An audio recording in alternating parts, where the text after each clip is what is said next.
This is one of our featured products. It is a Baldor bench grinder. Model number 8107WD.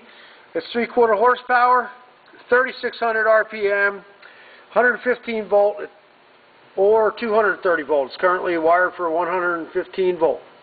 It's single phase. It appears to be brand new. It looks really great. No defects. No cosmetic issues.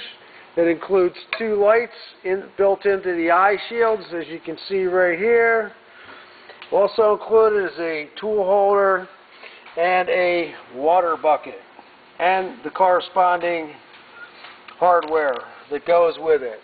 We currently have it powered up so you can hear it and watch it run. We'll flip the switch, and there she goes.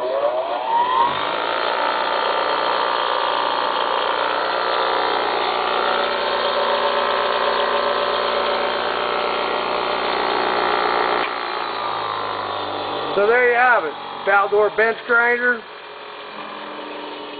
You can buy it for much less on industryrecycles.com. Thank you for looking at our product.